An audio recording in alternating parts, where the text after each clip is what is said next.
Do you know a lot about music theory? If you do, what scale do you find the most useful? Or no, I'm sorry. If you do, what scale do you find you use the most? If you don't know, would you ever consider showing how to play some of the guitar aspects of your songs? So,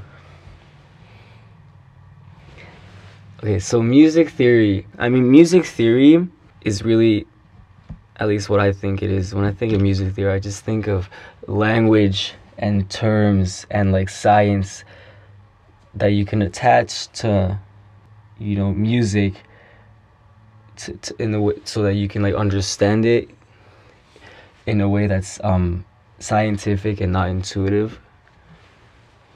Like, but that's not how I think about music, and that's not how I understand music. Like, my understanding of music is intuitive, and like I know, like as far as theory, I know as far as like what the notes are called. I know what's major and minor, and stuff like that. And I think I can describe all the things I do and all the things I understand with those basic terms, but I don't know like actual like advanced theory, like once you start talking about like superlydian, tonic, dominant, submedian, stuff like that. I don't think about music like that at all. The way I think about music is intuitive, and like I never studied music or anything, so like the way I so yeah, my musical like understanding and stuff like that is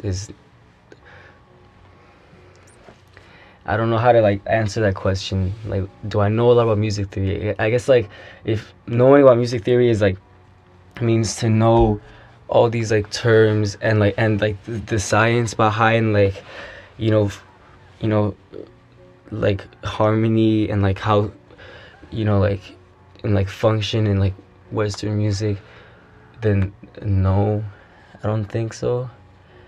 Like I can understand it in my own way,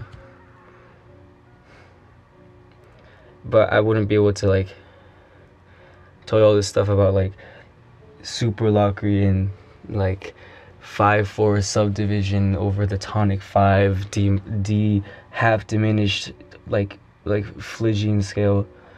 I don't know. What scale do you find you use the most?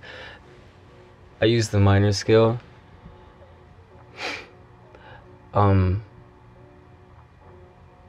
Yeah, that's I basically just use the minor scale. I don't think I've ever like, except because I know that there are like modes on like the minor scale and stuff like that, which at least for sadness, was this question on the Facebook page? Yeah, at least for sadness, I've never felt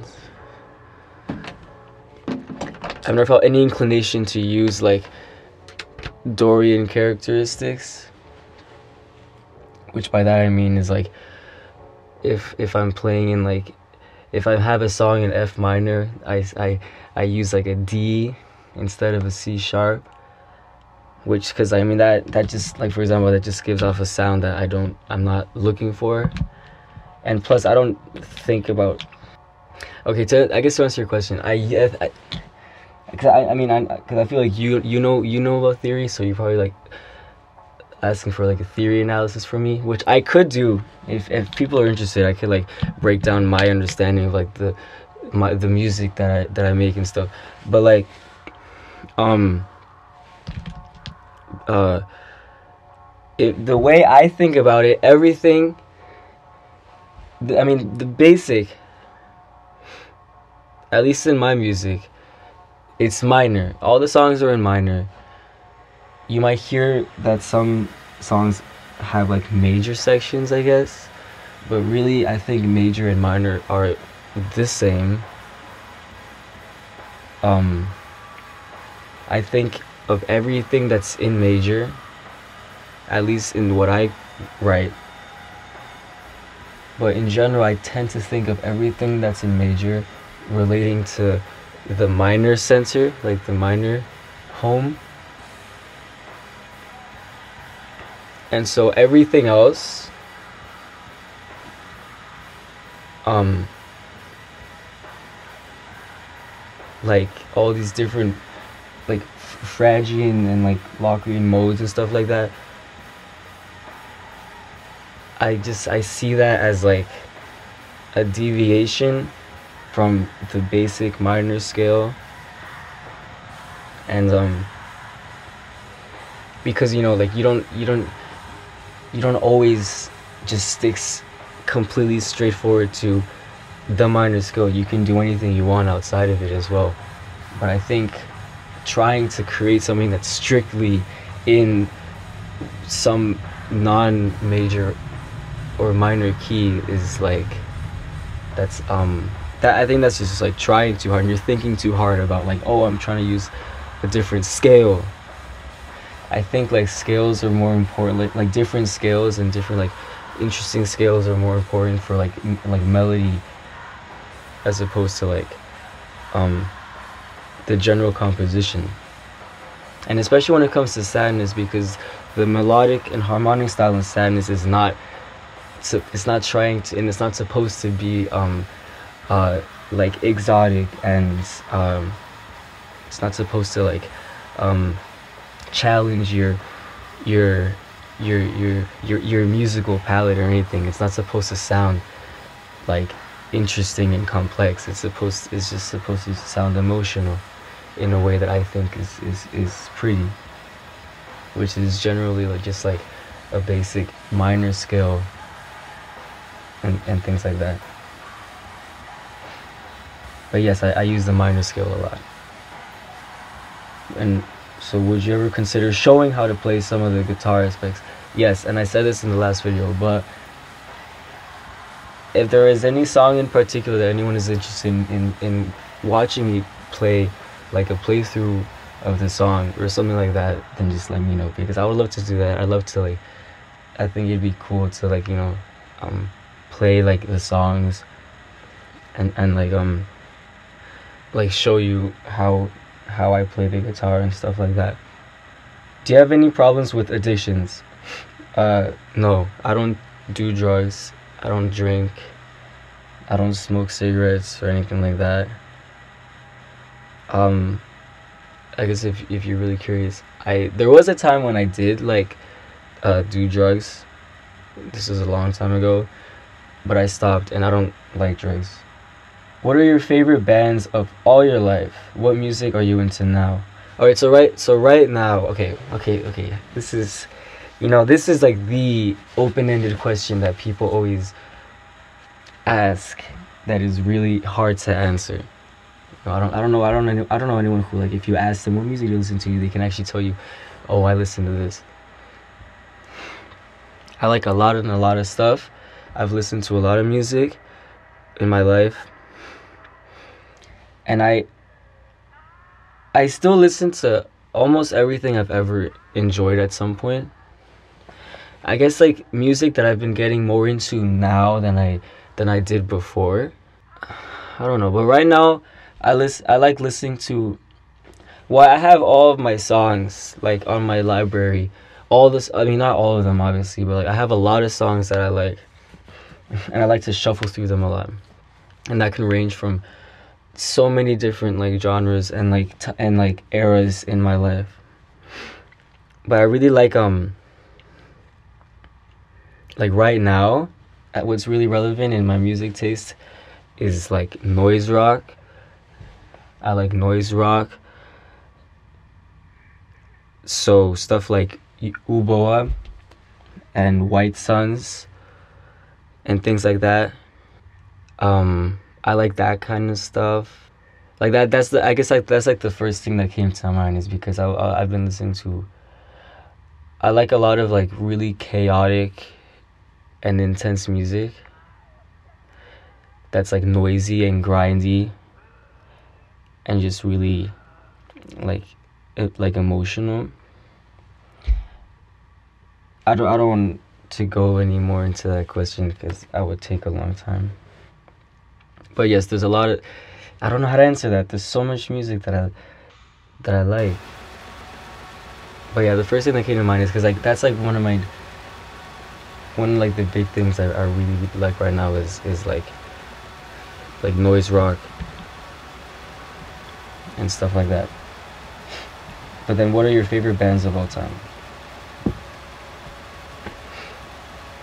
Okay, so when someone asks me that question, I think about a certain like 5 bands that were at some point like my favorite band, and by that some point I normally mean like when I was a little kid. And of course those musical memories are the most like impactful.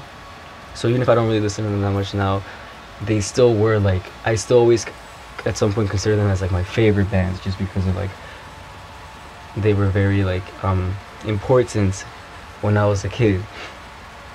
And those bands include I'm not gonna tell you all of them, but when I was a kid I loved AFI, at least up until Sing the Sorrow. I don't really like anything after that. I mean, I kind of like some of the stuff on December Underground, but I don't care about anything after that. But I loved AFI so much, and the golden era for AFI for me was Shut Your Mouth and Open Your Eyes until through Sing the Sorrow. So all that stuff, I was completely obsessed with it, and I knew all the songs by memory, and I was just in love with it. And AFI was really important and inspirational for me, especially for lyrics, because I really liked and I really resonated with like the lyrics a lot, and that actually inspired me to like be like to write poetry and stuff like that. So AFI is one of them. And another band that I was hugely obsessed with when I was a kid is In Flames, and up until A Sense of Purpose, because that was their last decent album. Everything after that is absolutely terrible, but before that I loved In Flames. I thought that was actually like that was like the band that I like knew everything from their discography, and I just love them so much. And you know, those bands, all those bands that were like my favorite bands when I was a little, they don't hold up now. Like if I were to compare them to all the other music I've discovered, they're not like better or anything, and they're definitely not the best, but they were like really impactful. That's why like when someone asks me like what are your favorite bands of all time, it's hard to answer that question because there are so many bands and so much music that I like. But I think it's easier to answer with that. Will you buy a new drum set? And I guess that you have many layers of guitars and vocals when you record music. So what is your record of tracks in one session? Well, okay, so will I buy a new drum set? I mean, actually right here I have, I guess if you want to see it. So right here I have like this kick drum, this floor tom, and these 2 toms. I also have a snare. I have another tom up there, and I have a ride cymbal, 2 crashes, a china, and 2 splashes. And I have these hi-hats. I don't have the hi-hat piece, and I have 2 kick pedals. It's an incomplete drum set. I still need this. I mean, I do have stands, but someone didn't give them to me. But so I technically have this drum set. I just have to like complete it. But the thing is, I live in an apartment, and I don't know how much of that I can get away with. So what I do now is I try to record drums at someone I know who has a drum set, and I'm more free to record there. But I can't always do that, which is unfortunate. So I guess like what I could do is like rent out a practice space or like a storage unit so I could like, you know, go in there or something. But I don't know. And then would you say, I guess you have many layers. Yes, I have. I layer things a lot, especially vocals. I even layer drums sometimes. There are songs where like I played like the drums like 3 times, and I tripled the drums, so I have like 3 drum tracks playing at the same time. And so, what is your record of tracks in one session? I don't know. I'd have to go into like all those sessions and like count them. It could be in sound that has a lot of vocal layers, and it doesn't have that many like guitar layers or anything like that. I mean, not more than usual, but it has a lot of vocals on it.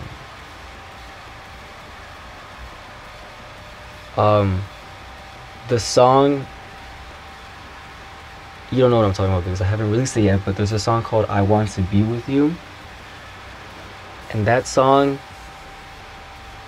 has, I think, 67 vocal layers, something like that, of the same melody.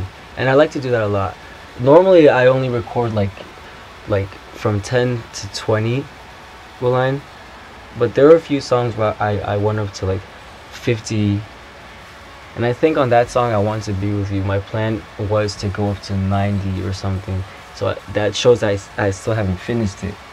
I don't know what the record is. First Time I See You. Thank you very much. You are my favorite musician, and Sadness is my favorite band. You don't know how much your music has involved and changed my life. You make me so happy, bro. I love you, and I have a question for your next Q&A video. What inspires you, or what's about the song Shallow Streams and Sheep? Okay, that song, okay, how do I describe it? I would say that if you read the lyrics it would make more sense, but I don't think it would really make that much sense. That song, see, how do I describe this? It's about like this like abstract, okay, it's kind of about two things. So it's about Sophia. The first line in that song is Sophia's eyes lay in the pure evergrey. You can imagine Sophia, she's standing in this small shallow river, and it's like everything's like black and white, and like the white is like lucent, and like there's a strong difference, not in the way that it's like a really highly contrasted photo, but there's like the white in the whole universe, and like the dark, because like if the deeper down you go in like water, for example, even though with shallow water it gets darker, so like by where her feet are, that song is kind of like what Sophia, where she is in her feelings going as she's standing there, because she's not just in that stream wherever it is she is, but it's also like inside her head. She's somewhere and she's like going in there. And the second part of that song is this memory I have from when I was younger, and this certain like reoccurring feeling that I've had for a while, I guess, that's inspired whenever I look at stones or like walls of stone. For example, somewhere in Mexico, I'm sure if you're from Mexico you might know what I'm talking about. I don't know what it's called and I don't remember where it is, but it's like, I think it should be around somewhere around Mexico City. I don't remember, but it's like, it's kind of like a circle, and there are a lot of like stone walls, like these like inclined like stone things, and I kept attaching this feeling I was getting to a memory of looking at that, and just a general memory of looking at like white stone, not necessarily those, but like any white stone like wall or stretch of distance. And there's something really magical about that. I don't really know how to describe, but that's like kind of what I was imagining when I made that song. And then the ending of the song where it gets like quiet and stuff, that that part really reminds me of like a really desolate walk. Imagine you're like, it kind of like you're walking down like an empty street. It's like foggy, and it's like nighttime, but like all like the street lights reflect against all like the water in the air, and that creates like it creates a lot of glistening like white light. But that, yeah, but the last part of the song reminds me of like a desolate journey, like a by yourself, and it's like introspective in a way. I think I won't be wrong if I say that I heard females singing or screaming on the albums. Who did those? Or you shift your voice in such a way. Okay, so everything on every song is me, with the exception of End Sound. My sister and my cousin sing on that, on the song Dekhari Seguir. Ryan Smith does harsh vocals, and at one point you hear some like, those are also my sister. On End Sound, there's the violin is played by a girl from Sweden named Elise, like Björkstam or something like that. I'm gonna try to find, because I don't remember her name. No, Ellen Björkstam. Yeah, she did that, and then I think that's it. I don't know. I don't know where else I've had like other guest appearances. I think that's it.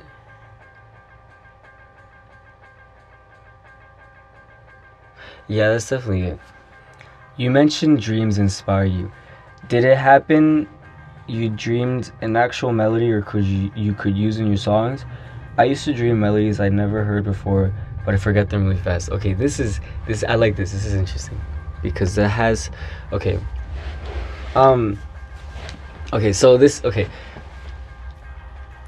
I think one time I read that Nej from Alceste, the album Souvenirs d'Entremont, something like that. I don't know how to pronounce it, but like that album is totally inspired by like a dreamland that he used to go to, and the music of that place. He tried to recreate it. Here's the thing though. So dreams,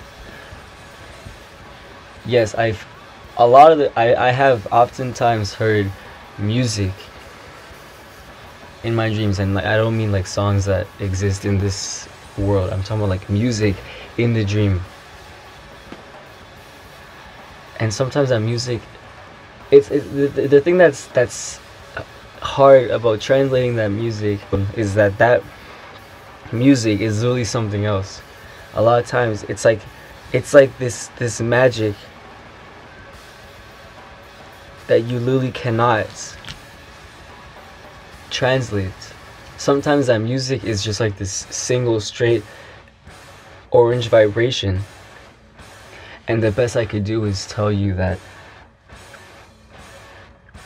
or it was orange F, like from when I was 14 in 2011, or I could tell you that it was in C minor. This, like, for example, there are actually these few dreams that had to do with like the same thing, but I heard like this entire song, like a 16-minute song in C minor, and it was so amazing. And I wanted to recreate that, but I can't. And I could try, because I do know how some of it went in a way. But the thing is that these dream songs, there's a strange way that they go. It's not like, there's like this whole body to it that's indescribable with anything that's related to this world. I don't know, it's hard to, I mean, in general, dreams, I guess I could put it this way: dreams are very hard to describe, because they're experiences that are just removed from this experience, and dreams are very hard to describe. especially when they become more emotional and abstract than they are like a sequence of events that you can understand. In that same way that it's hard, or I guess impossible, to translate what happens in a dream, and not just what happens, but what the dream was and what it felt like. In the same way that it's impossible to translate that with words, it's also impossible to translate that with instruments, I guess. Like I do remember though, like there's this one dream I had where I heard a melody. I guess it was something like da da da. So that's G, A flat, G, over like, I guess like an A flat major chord, and then going to like an E flat major 7 chord, something like that. I don't even remember now, but it was like in C minor. I remember that. I guess that was like really simplistic for me to like. But like that dream song, that dream song is still like. This is getting really personal. Honestly. I don't know why what I'm sharing. This is like really, really personal. So I guess I'll stop here because I don't like exposing too much. But I guess to answer your question, yes, I hear music a lot in my dreams, but it's especially like what I talked about, this like how like sometimes the music is just like this like vibrating energy. How are you gonna translate that? Because what these, and I mean this, I guess this isn't entirely exclusive to like dreams, but the thing is like music in general can evoke, and it can resonate with really, really deep feelings that are completely intangible by words, and you can't explain them and you can't express them. They're feelings, and they are only describable by reflecting those feelings, which is how I feel about my music. And just my response to a lot of music, or not even just music, but like in general, like, because I mean with my music I try to capture these feelings, and I try to capture how these things that I think about and that I feel, and I do as best as I can. But that's only, okay, I'm getting sidetracked, but the point I was making was, in a dream, because dreams are such a pure place and dreams are so exact and absolute, it's purely that feeling. So like this orange like feeling that I talked about, and how that the music I heard was basically just that pure energy, and it was absolute. And I don't know how I would recreate that. Like I would know if I got it, I would know like if a certain synthesizer sound did it, but it's not just the way it sounds, it has to like penetrate and completely like flourish those feelings. If I were to recreate these dream songs, they would not just have to, I guess, use the same melody, but they would have to, upon listening, evoke that magic. What's the Sadness logo based on? Okay, so Sadness logo, I commissioned a guy named Carlos Agras to draw that logo. And what I told him was that because there's a band called Grave Flowers, and they have this album called like the Hyacinth Garden. It's like this demo tape, and on the front it has this really beautiful flower. And I told Carlos, make that, but make it say Sadness. So that's what that Sadness logo is based on. It was really fun to watch. Thanks for answering those questions. I would suggest making the background music a bit quieter as it overshadows your voice a bit. Also, don't leave me hanging. I'm still curious about On pas après la trône. If you don't mind, I'd like to know what that was about, and how you transitioned from that into black metal. Okay, so I guess in the first video you didn't hear my answer clearly because the music was too loud. But like, okay, so if you go on Sadness, Spotify or Apple Music or Last.fm, you'll find like these French rap albums, and I have nothing to do with that. I don't even speak French. That was someone else who went by the name Sadness as well. And the thing is that like the artist profiles get mixed up.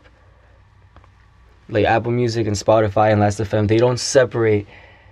I mean, I guess you could if you told them to. I just haven't told them to do this. But anyone that uploads their music under the name Sadness, all the music is gonna be put in the same profile.